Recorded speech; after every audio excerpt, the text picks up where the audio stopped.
Hello, hello, j'espère que vous allez bien. On se retrouve aujourd'hui avec le petit précis de cuisine magique, recette de sorcière au fil des saisons de Lyra Séol-Toire. Voilà, j'espère que je dis bien son nom. Paru aux éditions Danae, que je remercie infiniment pour l'envoi. Et c'est parti, découvrons-le ensemble. Donc c'est un joli gros bébé, toujours orné du petit symbole de l'édition Danae. Ça fait très joli en plus quand on les range dans la bibliothèque. Alors, ce livre-ci, il est au prix de 24 €. Qu'est-ce qu'on nous dit derrière? Mettez de la magie dans votre cuisine avec Lyra Séol-Toire. Magie et cuisine sont deux sœurs jumelles. Plongeant dans le chaudron des ingrédients et des énergies pour en faire jaillir la vie et la création, dans les pages de ce guide, vous apprendrez à mettre en magie de l'eau dans vos plats et vos boissons. En découvrant l'histoire de leurs ingrédients, leur symbolique et leurs vertus spirituelles, vous transformerez vos exploits culinaires en véritables rituels pleins de sens et de puissance. Organisé comme un almanach au fil des saisons, au fil des sabbats, de la roue de l'année païenne, cet ouvrage vous livre des recettes végétariennes originales, toujours accompagnées de leurs variantes véganes. Il trouvera ainsi sa place dans toutes les cuisines de sorcières et des sorcières gourmands et créatifs. Wouhou, trop bien! Puisant dans des recettes aussi bien traditionnelles telles que le plum pudding de Yule, le pumpkin pies de Samhain ou encore le cernic d'Ostara. Alors ça, je connais pas du tout celui-ci. Que moderne et inventive, il vous propose un vaste éventail des plats salés et sucrés pour agrémenter vos tables et dynamiser votre magie tout au long de l'année. Les secrets des aliments, leur potentiel magique et leur mode de préparation n'auront bientôt plus de secrets pour vous. Voilà, j'adore les livres de cuisine, mais alors si en plus on me propose ici un livre de cuisine de sorcière, comment vous dire qu'on allie mes passions, la cuisine, la pâtisserie.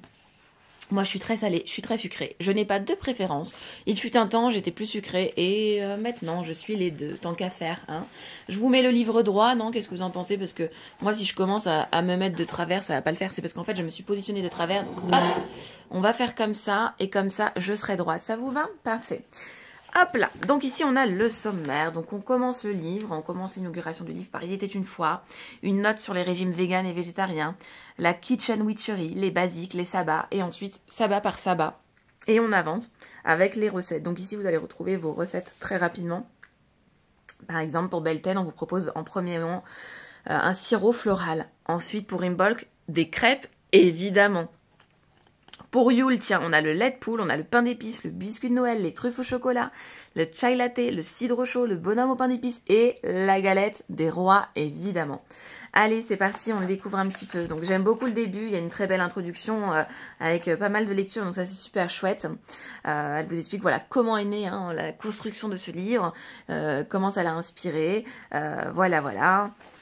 Et pourtant, elle dit dès le début qu'elle n'était pas une adepte forcément de la cuisine. Vous voyez, juste ici, elle le dit dès le début. Hein, je l'ai déjà lu, ça. Je n'ai pas toujours été une grande adepte de cuisine. J'ai même passé une bonne partie de mon enfance et de mon adolescence à considérer qu'un paquet de gâteaux constituait un repas tout à fait acceptable. Voilà, donc je vous laisse découvrir la suite dans votre livre à vous. Donc ici, on a une note sur les régimes véganes et végétariens. Donc ça, je trouve ça super chouette. Hop là. La kitchen witchery, donc le retour aux sources évidemment. Hein. Qu'est-ce qu'on vous dit? À l'origine du terme anglais, kitchen witch ne se cache pas d'une personne mais une poupée. Elle n'est même pas anglaise mais plus probablement norvégienne ou allemande au départ. La kitchen witch est en effet une petite effigie de tissu, généralement faite à la vin. Là, plus souvent à l'image d'une pimpante sorcière sur un balai, suspendue dans la cuisine, donc dans une double objectif de conjurer les mauvais sorts et d'attirer la chance et la prospérité. Écoutez, vous voyez, ça je ne connaissais même pas, donc moi je pense que je vais le faire, je vais essayer de m'en créer une ou d'en trouver une, je ne sais pas s'il y a des magasins ESO qui puissent en vendre une, parce que je suis pas très douée en termes de conception moi-même d'une poupée, vous voyez ce que je veux dire, que ce soit crochet, que ce soit couture ou peu importe, je suis pas très douée de mes mains, Là, vous voyez, je me vois déjà la mettre dans ma cuisine et protéger ma cuisine et attirer la chance, la prospérité. Et pourquoi pas une belle cuisine faite de nos mains à moi et ma petite famille. Voilà, de la poupée à la sorcière, donc c'est hyper intéressant du coup. Oui, c'est la... Voilà, en plus vous avez les petits... Vous savez quand il y a quelque chose qu'on a besoin de savoir, c'est ici. Voilà. Ensuite, on a Kitchen Witchery et troubles alimentaires. Donc moi je vais le découvrir, je le découvre avec vous, j'avais juste lu les 2 premières pages. Ensuite quelques idées pour commencer, donc ça c'est chouette aussi, hein. On vous dit par exemple quand je regarde au hasard le matin, il pourrait ritualiser et essayer d'enrichir son déjeuner en chargeant son café d'énergie, par exemple en traçant un sigil approprié au fond de sa tasse et en ajoutant une poignée d'amandes. Moi c'est quelque chose que je fais, je donne de l'énergie souvent à mon eau, tout simplement. Je bois beaucoup d'eau. C'est quelque chose que vous pouvez faire, magnétiser. En fait, vraiment, rendre toutes vos cuisines, tout ce que vous allez intégrer dans votre corps, le magnétiser, en fait, lui apporter des énergies. Voilà, des bonnes énergies, donc. Hein. Hop. Alors, les basiques. Donc là, ça y est, on commence dans le bref du sujet. La pâte brisée salée. Je crois que j'ai jamais fait de pâte brisée, ou alors je ne m'en souviens plus. Pâte sablée, j'ai déjà fait. Les pâtes feuilletées, j'ai déjà fait. D'ailleurs, la pâte feuilletée, ça demande beaucoup de travail. Ça fait longtemps que j'en ai pas fait. Voilà, moi, je vous avoue que maintenant, j'ai un robot. Je peux plus trop utiliser un de mes bras. Donc, du coup, il y a des choses que je peux plus faire. Je me lance plus dans des travaux de pâtes, parce que ça demande quand même de l'étalage. Voilà, la crème anglaise, qu'est-ce que j'adore ça. Miam, miam, miam. Le parmesan végétal. Alors ça, je suis curieuse, parce que moi, j'adore le parmesan. Et un parmesan végétal. Écoutez, on regarde. Alors, on vous dit de mettre ensemble dans un mixeur ou un blender 100 g de noix de cajou cru, 3 à 5 cuillères à sucre de levure de bière maltée, en fonction de vos goûts, une cuillère de fleur de sel, une gousse d'ail, et mixer le tout ensemble et le conserver dans un bocal propre à l'abri de la lumière et de la chaleur. Vous pourrez la garder ainsi plusieurs semaines. Trop, trop chouette. Bah écoutez, j'ai hâte de tester cette recette. Alors, les sabbats. Donc, il cite la vision hein, et la roue de l'année des sabbats avec les dates. Voilà. Ici, l'illustration de la roue de l'année. Et ensuite, on rentre. Donc, vous allez voir sabbat par sabbat. En plus, c'est par couleur. Hop, chaque sabbat a sa couleur. Donc, ça, je trouve ça trop chouette. On en a 8, hein, si vous ne le savez pas encore. Voilà, donc ici une petite explication sur Sawin. Voilà, voilà. Risotto de quinoa au butternut, ça doit être délicieusement bon. J'ai cuisiné beaucoup de butternut ces derniers temps. Et qu'est-ce que c'est bon. Ça rajoute un petit peu de sucré dans notre salé, dans notre cuisine salée. J'aime beaucoup ça, moi. Hop, donc celui-ci, je le testerai. Alors, qu'est-ce qu'on a d'autre? Vous voyez, en plus, c'est bien détaillé, donc ça, c'est super chouette. On a une petite photo, vous savez, comme dans un miroir ou dans une téléportation. J'aime beaucoup comment les photos sont présentées. On n'est pas sur une grande page d'illustration, mais sur un petit encadre. Et j'aime beaucoup, voilà, j'aime beaucoup les illustrations. J'aime beaucoup le contour des pages. C'est très joli. Qu'est-ce qu'on a d'autre pour Sawin? Le gratin de délicat Moretti. La compote d'automne, miam. Elle est faite de quoi cette compote? Donc de pruneaux dénoyautés, de châtaignes, d'oignons, de sirop d'érable, de vinaigre, de bouillon de légumes. Trop, trop bien. À tester. Hop, donc là, vous voyez, hop, vous avez toutes les recettes en lien avec Sawin. Et ensuite, attention que je n'explose pas ma bougie, on va passer à ce qui nous attend. Nous allons rentrer dans les énergies de Yule. D'ailleurs, on peut déjà les ressentir. On change là d'énergie, hein, on le sent, enfin, en tout cas, moi je le sens, je ne sais pas vous. Donc là, voilà, elle va vous expliquer un petit texte voilà, sur Yule. L'origine juste ici, hein, les traditions nordiques, qui veut qu'on enflamme la bûche de la veille du solstice pour terminer aux alentours du 1er janvier. Et ça vous est détaillé, donc c'est vraiment sympa, je trouve.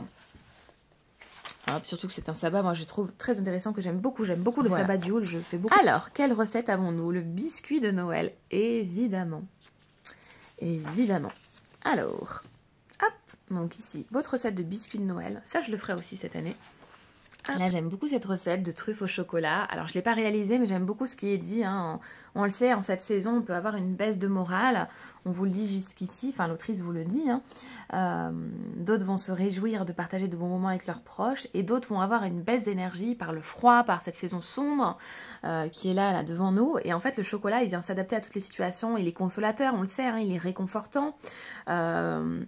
Voilà, il est même joyeux, donc ça va vous apporter de la joie. Donc en fait, à travers toutes ces recettes, à chaque fois, vous allez avoir un petit mot, un petit quelque chose sur ce que ça va venir vous aider. Voilà, tout simplement. Hop. Qu'est-ce qu'on a d'autre? On avance au hasard. Allez, on s'en fait une au hasard. Tac, la tarte choco pistache. Miam, miam, miam. Trop, trop bien. Ça a l'air bon, ça. Vous avez déjà goûté une tarte au chocolat pistache? Moi, oui. Et je peux vous dire que c'est juste trop bon. Est-ce que la mienne sera aussi bonne? Est-ce que celle-ci sera aussi bonne? Parce que de là, est-ce que je la réussisse autant que la créatrice du livre? Je ne sais pas. Hop. Alors là, qu'est-ce qu'on dit? Si nous avons déjà employé le thé matcha pour les financiers. Oh, donc ça veut dire que les financiers... Page 166, on utilise du thé matcha. J'ai déjà goûté aussi des petits gâteaux au matcha et c'est vachement intéressant. C'est un goût très différent de ce qu'on a l'habitude de déguster. C'est quelque chose d'ailleurs qui arrive beaucoup hein, chez nous, le matcha. On en voit partout maintenant. Bon, parfois difficile de trouver un bon et un vrai matcha. Mais quand on le trouve, on ne s'en lasse plus. Je ne sais pas si vous buvez du matcha, mais moi j'en bois et c'est vrai que j'en mets dans des muffins, dans plein de choses. Et c'est très sympa, je trouve. Voilà. Et on vous dit parfait pour recharger les batteries en vue du grand ménage de printemps. Parce que là, on sera évidemment au printemps. On n'y est pas encore, mais voilà. On s'en fait une autre au hasard. Le flan aux courgettes et tomates. Trop, trop cool. C'est trop joli, j'adore. J'adore. Donc voilà pour ce livre-ci, cette petite présentation rapide pour ne pas tout vous spoiler. Allez, une dernière pour mes bonnes.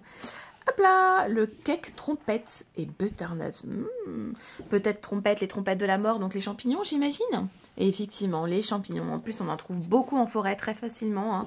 Elles sont cachées sous les feuilles et souvent sous la mousse. Et là, vous trouvez ces fameuses trompettes de la mort. Je ne sais pas si vous connaissez ce type de champignons. C'est très bon. D'ailleurs, dans les omelettes, c'est très très bon. J'ai jamais fait de cake avec, donc ce sera l'occasion de tester. Bon, on est déjà plus dans la saison parce que là, j'ai été en forêt récemment et on n'a plus trouvé de champignons. C'était plutôt fin septembre, début octobre. En tout cas, vers chez moi, où on en trouve. Voilà. Donc, elle dit, ces champignons qui sont mes favoris, si je peux me permettre, une association originale de courge butternut et de trompettes de la mort dans un cake forestier, gourmand et réconfortant, permettant de déguster champignons autrement que dans les habituels fricassés et omelettes traditionnelles. Vous voyez, voilà, souvent on fait des omelettes. C'est vrai que souvent on va au classique, quoi. Voilà, donc ici on vous dit, on en fait également des offrandes à destination de ces mêmes entités, en particulier au sein des festivités de Samhain. Liées aux autres mondes, la trompette est également une excellente alliée dans les pratiques de magie de seuil, les voyages extracorporels, les vies antérieures. Douce et puissante à la fois, elle gagne à être consommée avant toute pratique magique pour aider à se connecter aux énergies et préparer le corps au travail spirituel. En poudre, on peut également l'employer pour tracer des cercles, des sigils et en particulier pour les séances de spiritisme. Alors oui, effectivement, moi je fais avec une poudre de champignons. Alors je sais pas s'il y a de la trompette de la mort dans cette fameuse poudre que j'avais achetée dans un magasin justement ESO. Et je trace des cercles de protection. Ouais, c'est quelque chose que je fais, que j'avais lu dans un livre de magie. Et écoutez, pour moi tout se passe bien, du coup je me sens très protégée, donc ça a l'air de bien fonctionner. Voilà, avec une fameuse poudre de champignons. Et d'ailleurs, quand j'ai ouvert cette poudre de champignons, le bocal il s'est mis à fumer, donc je sais pas, j'ose pas le consommer hein, évidemment du coup, mais en tout cas en tracé de cercle pour me purifier, je le fais. Voilà, sur mon hôtel, avant un soin énergétique ou avant autre pratique. Voilà, voilà. Et bien écoutez, moi je suis trop contente, j'ai hâte de le découvrir un peu plus en détail. Là, je voulais vous faire une petite introduction et vous le présenter rapidement pour que vous puissiez le découvrir. Il est déjà disponible en librairie, je ne sais pas si je vous l'ai dit au début de la vidéo. Vous pouvez le retrouver donc, voilà, sur vos librairies préférées, dans les bonnes librairies qu'on adore. Ou alors sur le site de Danae, voilà, ils ont aussi un site où vous pouvez commander vos ouvrages. Voilà, je vous fais des gros bisous, j'ai hâte de vous le présenter également sur Instagram. Pourquoi pas de vous faire une photo d'une de mes recettes. Soyez indulgents pour la gueule de mes recettes. Allez, je vous fais de gros bisous et merci beaucoup pour votre présence. Gros bisous.